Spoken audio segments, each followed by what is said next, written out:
કે વધુ એક મહત્વપૂર્ણ સમાચાર મળી રહ્યા છે। જે વિગતો મળી રહી છે તે અનુસાર ગુજરાત કોંગ્રેસની વેબસાઇટ હેક થઈ ગઈ છે।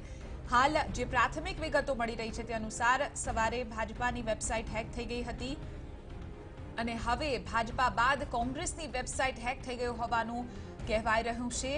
ગુજરાત કોંગ્રેસની વેબસાઇટ હેક થઈ ગઈ છે। આપને જણાવી દઈએ કે સવારે આ પહેલા જ ભારતીય જનતા પાર્ટીની વેબસાઇટ હેક થઈ ગઈ હતી। તેમાં કેટલીક પક્ષ વિરોધી જે પોસ્ટ હતી તે કરવામાં આવી હતી, પરંતુ હવે કોંગ્રેસની વેબસાઇટ પણ ગુજરાત કોંગ્રેસની વેબસાઇટ પણ હેક થઈ ગઈ છે। આ સમગ્ર મામલે સાયબર સેલ તરફથી કાર્યવાહી કરવામાં આવી રહી છે। હાલ આપણે જણાવી દઈએ કે ભાજપા બાદ હવે કોંગ્રેસની ગુજરાત કોંગ્રેસની જે વેબસાઇટ છે તે પણ હેક થઈ ગઈ હોવાનું જાણવા મળી રહ્યું છે। જે કોંગ્રેસનો સાયબર સેલ છે તેને પણ આ સમગ્ર મામલે જાણકારી મળતા જ કાર્યવાહી શરૂ કરવામાં આવી છે।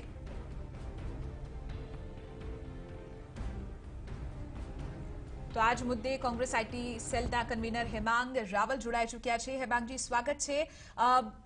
કોંગ્રેસનું ગુજરાત કોંગ્રેસની આ વેબસાઇટ હેક થઈ ગઈ છે। આપને કયા પ્રકારની કાર્યવાહી પક્ષ તરફથી થઈ રહી છે આ સમગ્ર હેકિંગની પ્રક્રિયા સામે આવ્યા બાદ?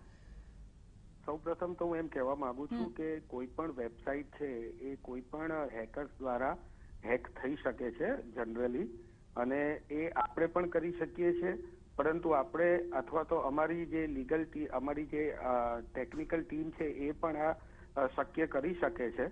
અને ભૂતકાળની અંદર અમારી વેબસાઇટ, હું એમ નથી કહેતો કે હેક નથી થયેલી, પરંતુ આજના કેસમાં આ દિવસે અત્યારે આ અમારી વેબસાઇટ હેક નથી થઈ।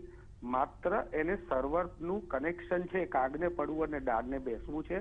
અમારું સર્વરનું કનેક્શન છે એ કનેક્શન સર્વર ઉપરથી કોઈ ટેકનિકલ કારણસર ફેલ થયેલું છે। હેક થઈ હોય તો વેબસાઇટ ખુલે ત્યારે જેને હેક કરેલી હોય એ વ્યક્તિ ત્યાં કંઈ પણ ખરાબ કૃત્ય કે એવું કંઈ લખતા હોય છે, જ્યારે અત્યારે અમારો માત્ર અમારી વેબસાઇટનો સર્વરની કનેક્ટિવિટી સાથેનો ઇસ્યુ છે, જે આગામી અડધો કલાક કે કલાકની અંદર સોલ્વ થઈ જશે। ઓકે, એટલે આપનું એ કહેવું છે કે આ માત્ર સર્વરનો પ્રોબ્લેમ છે, વેબસાઇટ હેક નથી થઈ? બિલકુલ, હાલ અત્યારે નથી થઈ। હું એમ નથી કહેતો કે હેક નથી થઈ શકતી, આ ટેકનિકલ દુનિયાની અંદર બધું જ શક્ય છે, પરંતુ હાલની સ્થિતિની અંદર અમારી ગુજરાત કોંગ્રેસની જે વેબસાઇટ છે એ સર્વરના મેન્ટેનન્સમાં હોવાથી એને ટેકનિકલ રીતે ડાઉન થયેલી છે।